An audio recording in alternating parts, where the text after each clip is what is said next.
வணக்கம், welcome to gardening Tamil.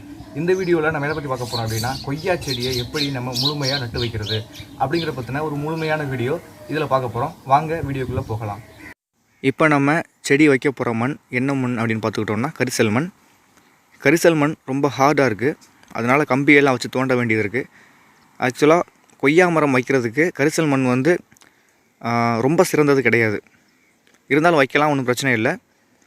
இதுதான் நம்ம நட்டு வைக்க போகிற கொய்யா செடி. என்ன ரகம் அப்படின்னு பார்த்துக்கிட்டோன்னா அர்கா ரோஸ்மி இந்த ரகத்துடைய பெயர். அதிக அளவு இனிப்பு சுவை இருக்கக்கூடிய செடி ரகம் அப்படின்னு சொல்கிறாங்க. சீனி கொய்யான்னு சொல்லுவாங்க இல்லையா, சிவப்பு கலரில் இருக்கக்கூடிய கொய்யா, அது இதுதான். ஓகே, இதை நம்ம எப்படி நட்டு வைக்கலாம் அப்படிங்கிறத முழுமையாக இந்த வீடியோவில் பார்க்கலாம். குழி தோண்டியாச்சு. குழி நான் சரியான அளவில் அளந்தெல்லாம் தோண்டலை, ஒரு குறிப்பிட்ட அளவு இருக்குன்னு நினச்சி தான் தோண்டுறேன். நீங்கள் எவ்வளோ எடுத்துக்கலாம் அப்படின்னா 1.5 to 2 அடி நீளம், அகலம், உயரம், ஆழம் இந்த இடத்துல எடுத்துக்கோங்க. இப்போது பேப்பரை பிரிக்கிறதுக்கு சில பேர் பிளேடை வச்சு கிழிச்சு எடுப்பாங்க. அப்படி கிழிக்க வேணாம், கையாலே கிழிச்சிக்கிடலாம். எதுக்காக நான் பிளேடை யூஸ் பண்ண வேணான்னு சொல்கிறேன் அப்படின்னா, பிளேடை வச்சு அந்த பேப்பர் நம்ம கட் பண்ணும் பொழுது சைடில் இருக்கக்கூடிய வேர்கள் எல்லாம் கட்டாகி டேமேஜ் ஆகிறதுக்கு சான்சஸ் இருக்குது. ஸோ முடிஞ்ச அளவுக்கு நம்ம பிளேடால் கட் பண்ணாமல் கைகளாலேயே அந்த பேப்பரை நம்ம உரித்து எடுத்துடலாம். இப்போ காய்ந்த மாட்டுச்சாணம் அல்லது ஆட்டு சாணம் நல்லா உலர வைக்கப்பட்டதை நம்ம போடணும். ஒரு குறிப்பிட்ட அளவு போட்டால் போதும்.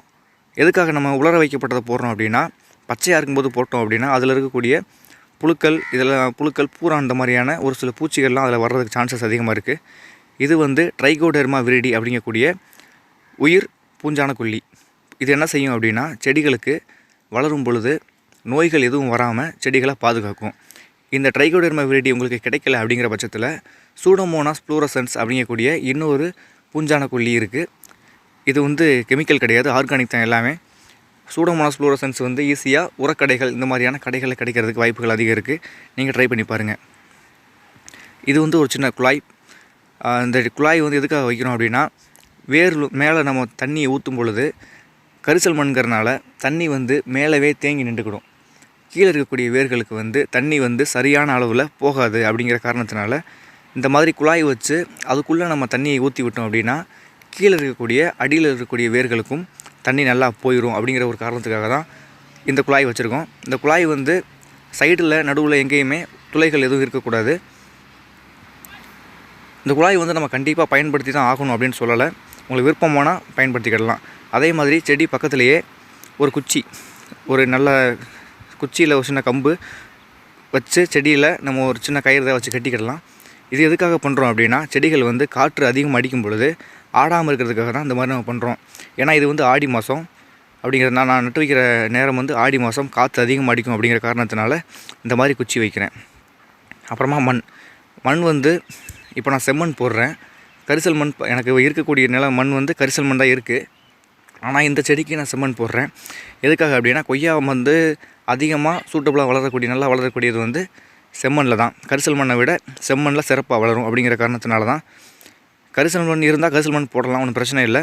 செம்மண்ணில் கரிசல் மண்ணை விட நல்லா வளரும் அப்படிங்கிற காரணத்துக்காக தான் போடுறேன். இப்போ செடியாக இருக்கும்போது கொஞ்சம் நல்லா தாக்கு பிடிச்சி வளர்ந்துருச்சு அப்படின்னா பெரிய மரம் ஆனதுக்கப்புறமா கரிசல் மண்ணில் ஒன்றும் பிரச்சனை வராது, நல்லா வளர்ந்துடும். அதுக்காக கொஞ்சம் போல் செம்மண் போடுறேன். மண் போடும் பொழுதும் நம்ம குழியிலேருந்து வெட்டின அந்த மண்ணை போடக்கூடாது, தனியாக வச்சுருக்கக்கூடிய ஒரு உலர்ந்த மண்ணை தான் போடணும்.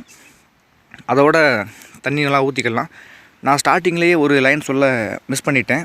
எப்படின்னா, அந்த குழிகள் இருக்குது பார்த்தீங்களா, குழிகள் நான் இப்போ உடனடியாக தோண்டி நான் அப்படியே நட்டு வச்சேன். ஆனால் அப்படி வைக்கக்கூடாது. ஒரு 10 நாள் 15 நாள் முன்பாகவே குழிகளை நம்ம தோண்டி வைக்கிறது ரொம்ப நல்லது. எதுக்காக அப்படின்னா, நம்ம குழிகளை தோண்டி வைக்கிறது மூலமாக 15 நாள் அந்த வெயிலில் உள்ளே இருக்கக்கூடிய கிருமிகள் எல்லாமே செத்து மண் அந்த குழி நல்ல குழியாக இருக்கும். அதுக்காக தான் சொல்கிறேன். கோடை காலங்களில் நீர் ஆவியாகி போகி செடி வறட்சிக்கு உள்ளாகாமல் இருக்கிறதுக்காகவும், அந்த இடங்களில் களைகள் அதிகமாக முளைக்காமல் இருக்கிறதுக்காகவும் நிலமூடாக்கு, அதாவது நிலப்போர்வை அப்படின்னு கூட சொல்லுவாங்க, அதை நம்ம செய்யலாம். அதுக்கு நம்ம என்ன பொருள் வேணாலும் பயன்படுத்தலாம். பச்சை இலைகள், காய்ஞ்ச இலைகள், பாலித்தீன், பிளாஸ்டிக் அந்த பேப்பர்கள் இருக்கும் இல்லையா, அதுவும் பயன்படுத்தலாம். பிளாஸ்டிக் சின்ன ஆபத்து என்னதுன்னா, அது அப்படியே தங்கிருச்சுன்னா வேர்கள் முளைக்க கொஞ்சம் கஷ்டமாக இருக்கும், அவ்வளோதான். தென்னை நார்க்கழிவு இந்த மாதிரியான பொருட்களை பயன்படுத்தலாம். இது தேவையான பயன்படுத்தலாம், உங்களுக்கு விருப்பம் இருந்தால் பயன்படுத்தலாம், இல்லாட்டி ஒன்றும் பிரச்சனை இல்லை. வறட்சியாக இருக்கிற நிலங்களில் இது பயன்படுத்தலாம், அவ்வளோதான். இந்த வீடியோ உங்களுக்கு யூஸ்ஃபுல்லாக இருந்துச்சு அப்படின்னா லைக் பண்ணிவிட்டு சந்தேகங்கள் இருந்தால் கமெண்ட் பண்ணுங்கள். மறந்துடாமல் கார்டனிங் தமிழ் சேனலுக்கு சப்ஸ்கிரைப் பண்ணிக்கோங்க.